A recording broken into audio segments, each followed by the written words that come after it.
Hey, fellow mathers! Before we get into this episode, we want to share with you how you can get access to free content, professional learning that will keep your students engaged and doing the math that matters. Get ready to go to this link, mathisfigureoutable.com/challenge. That's right. Registration is open for the free Math is Figureoutable Challenge that's starting May 15th and runs to the 17th at 7 p.m. Central. We're going to have 3 nights jam-packed with learning and routines that you can take straight to your classroom. In these challenges, we have a great time. We do some math, talk about classroom experiences, give away super cool bonuses and prizes. You won't just walk away with routines that are naturally engaging and encourage your students to think mathematically. You'll also have a chance to win over $6,000 worth in prizes, including a few virtual PD sessions for your school. I'll be joined by my wonderful co-host Kim and special guest Jenna Labe. You can register at mathisfigureoutable.com/challenge for a fantastic learning experience. That's mathisfigureoutable.com/challenge. Now on to the show. Hey, fellow mathematicians, welcome to the podcast where math is figure-outable. I'm Pam. And I'm Kim. And you found a place where math is not about memorizing and mimicking, where you're waiting to be told or shown what to do, but it's about making sense of problems, noticing patterns, and reasoning using mathematical relationships. We can mentor students to think and reason like mathematicians. Not only are algorithms not particularly helpful in teaching mathematics, you're like nodding along, but rotely repeating steps actually keep students from being the mathematicians they can be. Do you do that when we normally record? I know. I was going to say, should we just tell everybody right now that we are not in the same room when we record? Is that a thing? Normally we're not, but today we are. Today we can see each other, and it's actually a little bit disconcerting because we are at NCTM today. Woohoo! NCTM. Super exciting. NCTM International in Washington, D.C., and it has been fantastic. Yeah, it's been super fun, except for I'm tired. Yeah, well, because you don't sleep. It's been fun. Pam just finished her session. It was fantastic, super fun. We have been great. We have been doing so many things, and the kind of finale today was to do a session. Yeah, it was great. We had a full room. Kathy Fosno showed up, which was unbelievable. She's amazing. I'm super honored that she would come, and I had a brief conversation with her at the end, and she was grateful that I acknowledged her, which is sort of important, right? Yeah, it's actually really important to you. Yeah, it drives me a little bit batty when people don't acknowledge each other's work. So they just sort of take it on. Yeah. Oh, I'm trying. I have not always. I'm trying to do a better job. It's fantastic. You help me with that. Yeah, great. It's nice. Okay, well, it's weird to see your face while we're talking, I know, but I enjoy being with you. And we're kind of like hovering over this microphone, and that's equally disconcerting. Well, speaking of disconcerting things, so you lost your glasses yesterday. Y'all, so I have old eyes now, and Even though you're not old. I mean, because I'm you're getting there. Younger than me, so you can't be old. Oh, okay, maybe. That's not a thing. Well, so I do have contacts, and they're multifocal contacts. You would not think this is a problem, but I am wearing readers as well. If you see me in person and I'm on my computer, I'm obviously wearing readers. And yesterday, I don't know, like at the end of the day, I was like, Pam, I can't find my readers. And so we looked, right? You We looked everywhere. Stuff, looked through my stuff. We went to dinner. Our friend Danica took us to CVS so I could buy some good readers. Like we had to go out of the way to find a cute little drugstore to find readers. Very expensive readers. Holy cow, expensive. But who had Christmas stuff up? What is that? It's October. It's October. Anywho. Okay, November? so... I don't even know what month this is yet. No, it's October. Oh, this is going to drop in November. Anyway. It's October 31st today. People are wearing Halloween stuff. Not. It is. That's I don't know where I am. Anywho. Today? And then when we... Oh my gosh. Okay. Why do I think today's Halloween? I don't know. It's not. I thought today was Halloween. I don't know. The point is, back to the point. We got back to the hotel and we started unpacking our stuff, and I look over at Pam, and Pam is holding my old readers in her hand. Why were your readers in my bag? I have no idea. I want to know. So now you have a very expensive but cute looking. I mean, are those the ones you bought last night? Yeah, they are. Anywho, and also speaking of losing things. I thought your other ones were cuter. Well, I have them both now. Woo! This morning. Oh gosh. So we're sitting at breakfast this morning with another Kim, which that was a fun breakfast. Fun. Thanks, Kim. Other Kim. And I couldn't find my morning meds. I'm older than you are, and so I take drugs and meds in the morning. I say drugs and my kids get mad. They're like, Mom, don't say drugs, say meds. I went to a session. I'm going to skip ahead for just a second and then I'll come back to your story. You just almost poked me with that pencil. It's sharp. It is a sharp. Oh my gosh. I'll tell you why it's sharp. Just a second. Oh, so many stories. All the stories. But I went to a session. Oh, forgive me. Speaking of who needs to credit who. Credit. Do it. Liesel. Liesel. I know I can't say her last name. Yeah. It'll come to me. Liesel. She had a fantastic session, and she said, yes. Liesel McConkey. Liesel, you did a great job. Even though I wasn't there, Kim was impressed, which is hard to do. It was fantastic. Okay. And she said, I want you to be a drug dealer for your kids. Deal out that dopamine that's right. because they need that every day, and you can be their biggest supporter. And I just love that. So you can say drugs if you want. Okay, it's because Liesel does, and we like you. At least what you did yesterday. What was I going to say? Oh, my meds. You lost your meds. So this morning, I have this backpack, and I'm actually kind of excited that it's fraying a little bit because I've had it forever, and it's been, I like to buy quality because then it lasts, but sometimes things last longer than you wish they would. I've been wanting a new backpack for a while, and it's fraying just enough that I was like, sweet, I can get a new one. But the good part about the fact that I've had it for a while is I know where everything is. It has so many pockets. I love pockets because I can just put things where they belong. People are probably like, is this the Math is Figured Out All podcast? We're getting there. We'll do a bit of math in just a minute. We're tired. We are tired. So I couldn't find my meds, and I looked through everything. And you guys were like, do you want to dump everything out on the table? I was like, no, don't dump on the table because I don't even know what all is in my backpack. But it's like a container, so I would have, it's big enough. Anyway, so I finally gave up, and I'm like, I have to go to the room and get tomorrow's meds. Well, no, go to my suitcase because you already checked out. It's a mess. And so I reach into the pocket of my jacket, and there they are. So that was a moment where we're like, we're tired. Yeah. Losing because things. This is when Kim and Pam go to a conference together. We just talk all the time about all the things we're learning, and we still haven't. I don't even think we started the list of things we brought to talk about. No work from back home has been done. Sorry, team. Sorry about that. Hey, where's your pencil sharpen? Oh, because I was getting ready the morning it was time to leave, and my husband said, is there anything I can do to help you? And I said, no, I've got it covered. And then I said, oh, wait, I need pencils, and I need a lot of them, and they have to be sharp. So will you please go sharpen like a dozen pencils for me? And he said, do you want a pen? No, stop with the pen. I'm holding a pen. He said, hang on. He said, do you want a pencil sharpener? And I said, yes. And he went out to his shop and he got me a wood sharp pencil, but it doesn't have a cap. And I was like, am I supposed to sharpen the frayings or the shavings on the table? Like on the seat in the conference room that you're in? He was like, go to a trash can, man. What's wrong with you? Do you know that Has in he your ever session... been to a conference center where you're sitting in the middle of 400 people? Probably not. In the middle of a row? Did you just fling the shavings at everyone? I actually didn't use it because I brought enough really sharp pencils. You brought multiple pencils? Like a dozen. You brought multiple pencils and the pencil sharpener? I did. But we're still going to NCTM, and they're starting to get dull, so I'll definitely need to do that. So you probably do that in the room, and then you'll have a million pencils. In the trash can. Do you know that in your presentation twice you said... Oh, what did I say? Pick up your pencil and blah, blah, blah. And I pick up your pencil, not your pen? Twice, and I smiled so big because I thought you were doing it on purpose to poke at me, but... let's pretend I was. You did not. Okay, should we talk about what actually we're talking about today? Okay, so we went to dinner. We decided that this podcast was going to be what happened here, and we have some amazing, fun, cool things to talk about. Mathy, so if you haven't been paying attention, come back. So here we go. So we went to dinner with some friends of ours, and maybe even newish friends, and we had a great time at dinner. Yeah. And Susan Smith had a great story. So she's Susan's one of our journey members, amazing. and so we've gotten to know her a little bit. She's actually a little new, and she was on fire when she started. She's like, I'm a fourth grade teacher, but let me tell you, I've done all the things, and it was kind of not quite, but almost one of those people that you're like, okay, breathe, but in all the right ways, all the best ways. Yes, we thoroughly enjoy Susan so much that we had dinner with her, and her friend Jennifer, and it was delightful, right? Yeah, I think the other Kim was there as well. Yeah, Yep. Anyway, so at dinner, Susan says, y'all, I don't know if she says I y'all. got to tell you the story. Yeah. Did she say y'all? No, probably not. Anyway, she said, hey, I have this story. So she's starting the school year. She teaches fourth grade, and she's been building her numeracy. And she said, so at the beginning of the year, First day. She said, I just made up this random multiplication problem, and I think it was 49 times 84. Yep. And she said, it was totally random. I just threw numbers on the board. She goes, you students, we are going to be able to do this by the end of the year. Ha, ha, ha. I think she said October.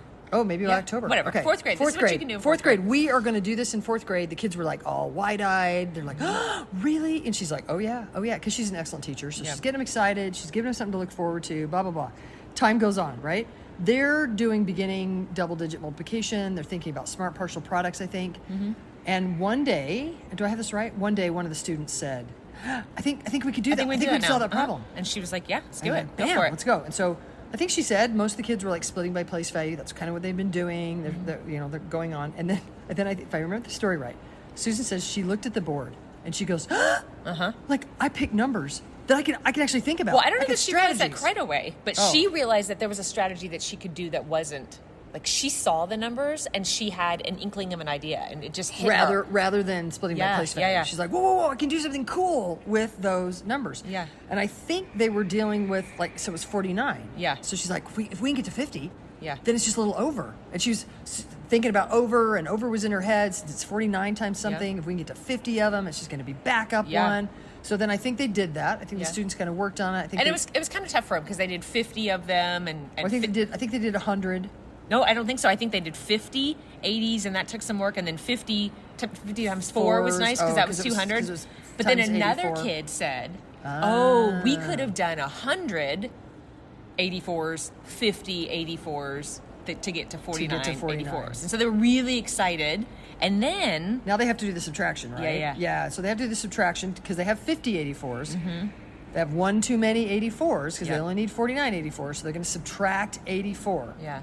And then in that moment, I think a kid said, we could do I Have You Need. Yeah. And Susan's eyes again bug and was like, we could do I Have You Need. And it's all there and all the excitement. And she was like, I realized, like, it's all fitting together and all the things. And it was a super cool story.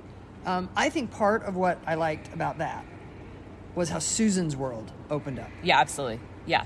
When she put that problem up, she didn't have any inkling of like a type of problem or what she was looking for, or a rich problem random, right? that was going to... random. She just threw up a random problem. Yeah, and a few months later, as Susan began to develop more strategies, and as she was more thoughtful about number, and she had more experience, then she was able to look at a problem and go, oh, I see what I could do with that.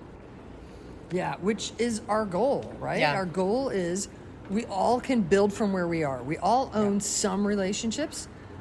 Now we can build from there, and now we own more relationships. I can't tell you how times I'll do. Well, I just did my session here at NCTM. It was fabulous. In the back of my head, I often have this inkling, and then people will say it often, where I how do I say this? I do a problem string with adults for adults, and they will then say, yeah, but my kids, they can't enter that problem. Yeah. They don't have access to that beginning problem. To which I will say, right, like I knew who my audience was here. Know your content, know your kids, know your content, know your audience. I knew I was going to have a group of adults. So I chose numbers that I was pretty sure every adult would have access to, but yet the string itself would challenge learners just enough. So I chose those numbers on purpose. Well, what do you do if my kids can't do that? My kids can't do that thing. Well, then not this problem string. Yeah. Then you need to get to know your kids. That could be a problem talk. Yep. You interact with them around, everything, get to know them a little bit, and then you have an inkling where you can start with them. Oh, you know that. Let's build on those things. Yep. And even if not everyone in the room owns maybe that first relationship in the first problem, make it visible. Now they all have that to build from, and then okay, we need to continue to build those kinds of things. Yeah, and I don't think you're suggesting that first experience that you do with people is enough, that now they're going to own all the relationships and all the strategies, right? The more and more. So I think what was fantastic about Susan is that she had been involved over the course of months with her students in developing more numeracy. And I know she's super active in Journey and super active with doing Math Strat Chat. So she had developed over the months and then saw the richness of the problem that could be done. Yeah, and I can't tell you how many times I'll see a problem now where I come at it differently than I did before. Yeah. And it might be the thing I was playing with yesterday. Oh, all absolutely. Of a sudden, in fact, Kim, do you remember? Totally off script here, because there's no script, right? Do you remember when I was writing lessons and activities? I sent you some of the multiplication problems, and you gave me some feedback. Yeah. And then I sent you some of the division problem strings, and you said, Pam, you're playing around with the same relationships. There are other relationships. And I said, it's all I can see right now. Oh, yeah. And in that time, the reason it came up is we're about to have some Math Strat Chats that come out where I realized after I had written them that I'm now playing with the same numbers differently. So at that time, I was playing around with 22 and 33 and 44. In that, I was like, hey, Once you find 2 times something, you can scale that to find 20 times that thing. Now you have the 2 and the 20. You got 22 of those things. Hey, same thing with like 33. Once you scale up and find 3 of those things, you can then scale that times 10 to get 30 of those things. You can add them together, get 33 of those things. And I was so excited about that relationship that I was pulling it out in lots of the problem strings I was writing. And you were like, we got that, Pam. It's time to do some other stuff. And I had to say to you, like, what else? And I'm so glad that you did, because then we were able to put other relationships in the book that maybe I owned a little bit less at the time, that I own more now. And so coming up, y'all, there will be some mass strat chat problems. I'll be honest with you, it's not for a couple of months because we write those in advance. But in a couple of months, there'll be some problems with 22s and 33s and 44s. And I'm not going for those strategies. So you can do what I just said in those problems. Look for that. But there's also some other things I'm playing with that I hope come out when people are also solving those mass strat chat problems. Yeah, cool. Yep. Okay, so Kim, we wanted this episode to be some things that we are thinking about here at NCTM, that we're learning about here. One of them was that great conversation we had with Susan at dinner. Another thing that I wanted to bring up, I came out early to NCTM. We did not fly out together, even though we live near each other. We're flying home together. Yeah. I think I'm driving you home that night. Yeah, that'd be great. I appreciate the ride. Absolutely, absolutely. You don't live as close to me anymore, which is not very nice. Sorry. You moved away from me. Thanks. Anyway, so I came out early. I'm so honored that I was asked to speak at the CPAM conference, which now I'm going to remember what it stands for. What does the C stand for? Congress? Oh, hang on a minute. Hey, do you guys actually remember what the C stands for? So we're sitting by some friends here that wanted to listen to us record. The C of CPAM? Congress? Is it committee? Committee for Presidential Award Winners in Mathematics. Mathematics. Okay, so in the United States, there are presidential award winners for mathematics, and that's an amazing award and so super cool. And so there's this committee that pulls together a pre-conference workshop for them. And this year they asked me to do that presentation in that pre-conference workshop. I'm so honored that they did. It was amazing to meet all the presidential award winners. Fantastic people. Several of them have been retired. Few of them were brand new. It was great when they introduced themselves. They introduced with their name and then the year that they won the presidential award. Cool. I thought that was really cool. Yeah. Anyway, super honored to be there. While we were there, one of the participants, they could invite guests, and one of the guests actually, Jennifer, was telling me afterwards an aha that she had. And I thought I'd share this aha because I thought it was great. So often when we talk about developing mathematical reasoning, we'll have the graphic, and I'll talk about kids go from counting strategies to additive reasoning to multiplicative reasoning to proportional reasoning to functional reasoning. And I'll talk about the trap of algorithms and how if you do an algorithm to solve any one of those, kids could be using reasoning in the level before. So they could look like they're using multiplicative reasoning in the long, but doing the long multiplication algorithm. They could actually be using additive reasoning to do skip counting for all those multiplication facts. And she said, well, yeah, as I was thinking about the multiplication algorithm, absolutely, kids could be doing skip counting to do the multiplication facts in that algorithm. But she realized she has lots of students who, or maybe it's not her students, but she has seen, what's a good word? Not an accommodation, because I don't want to make it sound like it's a special ed thing. But teachers want to offer help to students who are struggling with multiplication facts. And one of those helps that they often offer is a multiplication table. Right. And she said the aha she had in that moment was, oh, now we're taking them even out of additive reasoning. Right. Now we're saying to them, you don't even think about these multiplication facts at all. Just go over and up on the multiplication table till you find that fact. Right. Write that down. Right. And then when they get, so now they've written all the multiplication facts down in the 2 rows or whatever with the magic 0. And then she said, and now when they do the addition, then they're counting on their fingers. Right. So in reality, the only reasoning students were doing was retrieving from rote memory. I'm not calling that reasoning, but they were retrieving from rote memory. And then they are adding on their fingers using counting strategies. Yeah. But they look like they're reasoning multiplicatively. Yeah. There's no way that we can build students' reasoning if we're also giving them something that is focused solely on getting answers. Ooh, say that again.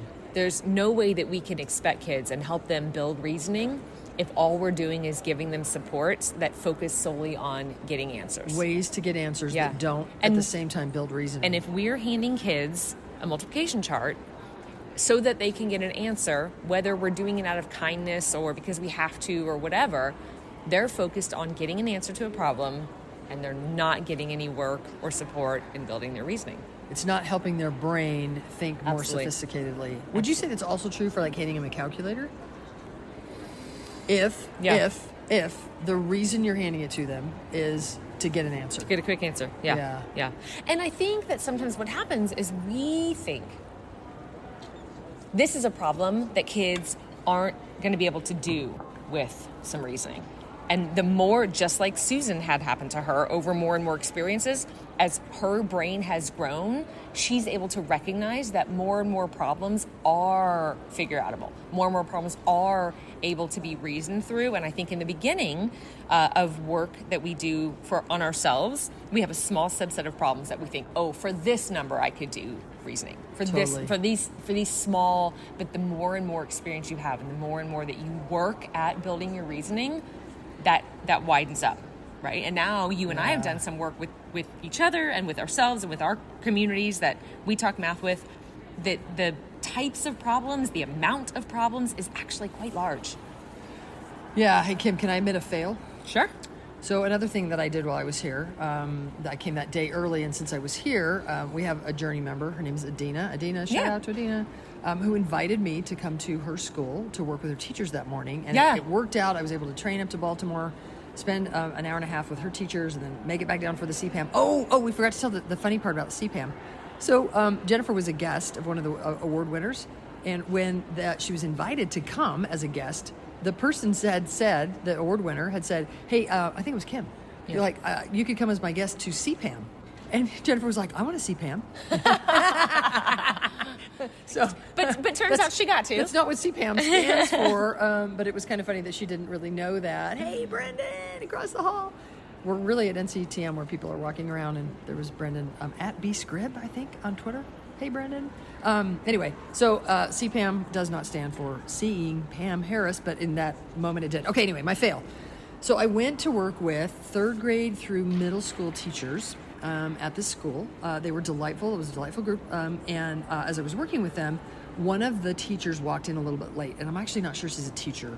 Administrator, I don't know, one of the participants walked in a little bit late. I don't think I told you about this, right? No, I don't think so. Yeah, she's like, Kim's like, I don't know what you're going to say. I don't know what you're going to say. So she walked in a little bit late, and I had already talked, we'd already done a problem string, we'd done some work, we had talked about developing mathematical reasoning, I talked about the graphic a little bit, and she said, okay, right, but you just did problems with 99, because I had said, can we reason about 38 times 99? Well, we got 99 38s, we can think about 138s, we had done 99 plus 38. She goes, you just gave us numbers that are super reason aboutable. Like, what about other numbers? And she then threw out a problem. And it was actually not bad. Sometimes people give me problems where they'll say, like 75 times. I'm like, I got that. Like they'll often throw a problem out to me that I have a really nice strategy for. So it actually takes some thinking, some numeracy to come up with a problem that the best I can do is partial products. Yeah. And there are a few of those, like place value partial products. Yeah. There's a few of them. Right. And as I say that, maybe because I don't own enough relationships yet, but using my major strategies, you're probably going to partial product something like 37 times 78. I was going to say maybe 72. Maybe. I don't know. It's real close to 75, though. Yeah, and 72 is so close to 75, Yeah. but 37 is also close to 36. Yeah. So if I can do 36... We should spend some time coming up with, like, what are the worst What are the worst problems? Because 36 times 72, I bet we can do some stuff with factoring. Maybe the listeners can send us. What are the worst three? What are the worst problems that you would there you go, have Susan to... Smith. You can geek out on Bam. worst three problems. Okay, all right. So, she gave a fairly decent problem. And in that moment, here's my fail. She kind of boldly was like, so, are you saying that we don't need algorithms at all? And in that moment, I looked at my watch. I knew I had to quickly run to the train station, grab the train down to DC. I didn't want to be late for the CPAM workshop, all the things. And so in that moment, I thought, what can I do here? I cannot answer her well. Yeah. And so I said, no, we do not need algorithms. And then I moved on. I'm going to say that's a fail, because what I wish I would have done is say back to her, what are you thinking? Yeah. After what you've just seen and what we've just done, what are you thinking? Because as soon as I say no, she now has the option to like take what I say and maybe go further. But Yeah. I've now like, I don't do that with students. Right. Like we have the neutral response. Right. It was, I did not walk the walk that I profess. So I'm going to call it right now so that I won't do it again. But by giving a non-neutral response, like saying, nope, here it is, I would suggest that the chances are high I stopped her thinking. The chances are high that she... Now, I'm not going to say for sure. I don't know. Like, I'll be super curious to know if, what happens from here on out. I don't know if I ever talk to her again. Right. How might you have... I don't know if you have a different... Yeah, I think that happens in classrooms too, right? Time is always a factor, and we have to. It's interesting to me because this is something that you feel strongly about, and we all can get tripped up, right? Like we all can go, "Ooh, that didn't match with what I believe," because we don't believe in telling people. We believe in having a conversation and asking them what they think, and then helping people have an experience that then allows them to open their minds to something different, something that they didn't grow up with, maybe something that is a possibility. But you know what? It actually makes me think of a coaching session. Okay. This, you and I we talked about this a little bit. You and I were in a coaching session. Well, we've been going to coaching sessions because we're trying to build our Journey Leader program. Listeners, I don't know if you're familiar with it, but we work with teachers in workshops and in Journey, but we also have leader support. Yeah. And we are loving working with coaches and district leaders and service center leaders to help them really think about working with adults and moving systems forward. Yeah. So one of the things we did at NCTM was actually go to a few coaching sessions, leadership kind of, hey, there's Gail Burrow. Yeah. And also, that's why we're going to NCSM. Yeah. Right? Well, and also it's been really difficult because NCTM is huge, right? Big conference, lots of sessions. How do you choose? And also we believe very strongly in shared experiences. So if we want to create something together, we want to have an opportunity where we've both attended a session, we've thought back and forth about the session, and we're not trying to describe, hey, I went to this one, this is the highlights, what you should know. So we're let me dump on you what I just learned. Instead, we believe in shared experiences. So we've actually tried to attend it's been compromised. Many of them together. Anyway, so we were in this coaching session, and it was all about like questioning students and kind of anticipating the challenges that students might have in the midst of solving problems. And I think I leaned over to you and I said, but what about the teachers that don't have the content knowledge to be able to anticipate struggles that students might have? Yeah, because they were kind of suggesting, coaches, here is what did they say? A specific, deep and specific? Something? Deep and specific conversation to have with your teachers. And the suggestions they were giving all assumed that the teachers already owned the math content, right? Yeah. And so you leaned over and said, we can't have this conversation if the teachers are stuck in rote memorizing. Right.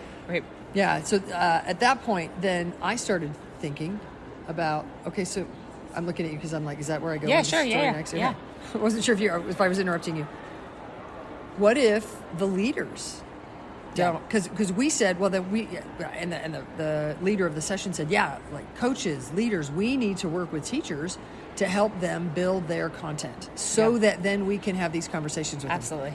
And that's when you and I looked at each other and I said, and we need to help leaders, because just because you're a leader, and I'm not trying to diss anybody at all, I don't own everything yet. Like we're all on a journey to gain content knowledge so that then we can have these conversations kind of at all the levels. Yeah.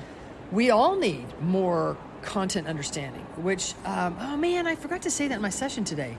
One of the things I meant to say in my session today is there's a lot of good people out there talking about the how of teaching. Yep. And I think uniquely we bring also the what. Yeah. Where we can help teachers think about content. And teachers and leaders really think about the math thing in a deep, consistent way, so that then we can have conversations about the pedagogy and move the pedagogy forward. Well, and it tied to actually today with we talked to this nice guy Jacob after your session, and he asked a couple of questions, and the last question he asked me was, hey, I get opportunities to do work with these teachers. I'm this director of whatever, and he said, what would be the first thing that you did with teachers if you were in charge of like moving a district forward? What would be the first thing you did? And I said, you've got to do math with your teachers. Like in Pam's session, uniquely, in all of the sessions that I've been to, it was the only session where we actually did math. And I find that interesting at a math conference. But Yeah, you brought that up a couple times. I did a few times because, Yeah. I'm a learner and I want to do math. So some math. I'm trying to find sessions where I can like actually dig into some higher math. And maybe I just missed them. They might have been here. But the response to Jacob was, you've got to do math with your teachers and you've got to do math with your leaders so that they have the content knowledge underneath them so that they can ask the good questions and so they can anticipate students thinking and how to connect relationships between grade levels. So one of the things we do in our journey Yeah. is we provide a space where teachers can sort of safely risk. Yeah. I don't know how to do that thing. Yeah. Teach me this thing. Yeah. And we do it, and we don't tell. Like, we do strings, and we do Do some live math stuff. We do some live math, Yep. and lots of experiences where leaders and teachers get a chance to build their math, their mathing, their content knowledge, so that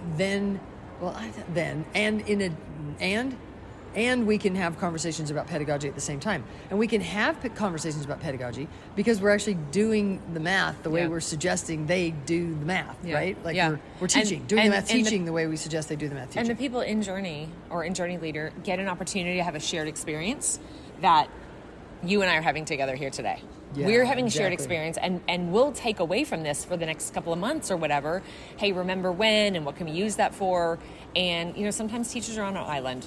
They're the ones who are trying to like lead the tide in their campus and they don't have a lot of people to share experiences with. And so I think that's what's really beneficial in Journey because they get to have conversations with other people who are also like-minded. Yeah, and if you're listening to this and you're like, geez, sure wish my administration was paying for me to go Yeah. to NCTM, we do too. Like, we wish that we could have hung with you here and that you had a chance to learn stuff.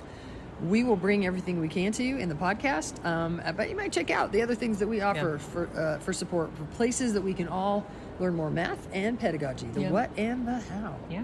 Kim, Should it we was sign fun. off? It has been super fun to be Yeah. here at NCTM with you. Yeah, thanks for having me come. Hey, everybody, math is figure outable, and I have an ending to this that I got to pull up on my laptop now because I don't remember it. And here we go. Ready? Thank you for tuning in and teaching more and more real math. To find out more about the Math is Figure Outable movement, visit mathisfigureoutable.com.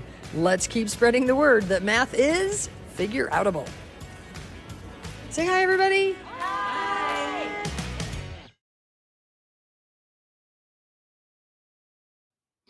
Thank you for listening and making math more figure outable. To learn even more, make sure you register for our free challenge at mathisfigureoutable.com/challenge. You are not going to want to miss the evenings of May 15th through 17th, starting at 7 p.m. Central. Math teaching, go register now. That's mathisfigureoutable.com/challenge. Join us to make math more and more figure outable. And if you can't join live, register and we'll send you access to the recordings. We'll see you there.